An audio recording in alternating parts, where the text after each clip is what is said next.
ఇగో drama artist నూతన సంవత్సరం వేడుకలను బీఆర్ఎస్ వర్కింగ్ ప్రెసిడెంట్ కేటీఆర్ పారిశుద్ధ కార్మికులతో కలిసి జరుపుకున్నారు. సోమవారం తెలంగాణ భవన్లో కార్మికులతో సమావేశమైన కేటీఆర్ వారితో కాసేపు ముచ్చటించారు, సెల్ఫీలు దిగారు. అనంతరం పారిశుద్ధ కార్మికులతో కలిసి కేటీఆర్ భోజనం చేశారు. మేయర్ గద్వాల విజయలక్ష్మి కూడా పాల్గొన్నారట.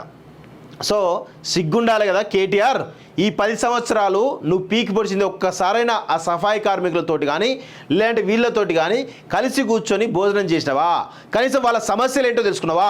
జిహెచ్ఎంసీలో పారిశుద్ధ్య కార్మికులు పెద్ద ఎత్తున వాళ్ళ జాబులు పోతాయని చెప్పేసి పెద్ద ఎత్తున కాంట్రాక్ట్ కార్మికులు ఆవేదన వ్యక్తం చేస్తూ ఉంటే కనీసం పట్టించుకున్నటువంటి దగుల్బాజీ దద్దమ్మవు నువ్వు ఈరోజు పోయి వాళ్ళతో కలిసి భోజనం చేస్తుంటే నీ డ్రామాలు అర్థం కావా? అందుకే నేను డ్రామారావు అని పిలిచేది.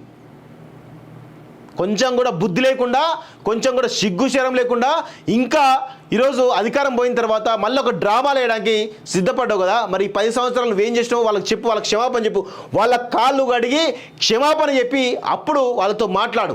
అంతేగాని అది చేయకుండా ఈరోజు తప్పు చేసి మరి దయచేసి నేను సఫాయి కార్మికులకు చెప్తా ఉన్నాను, ఇలాంటి దగులు బాధ్యులు ఇలా దొంగలు నమ్మకండి.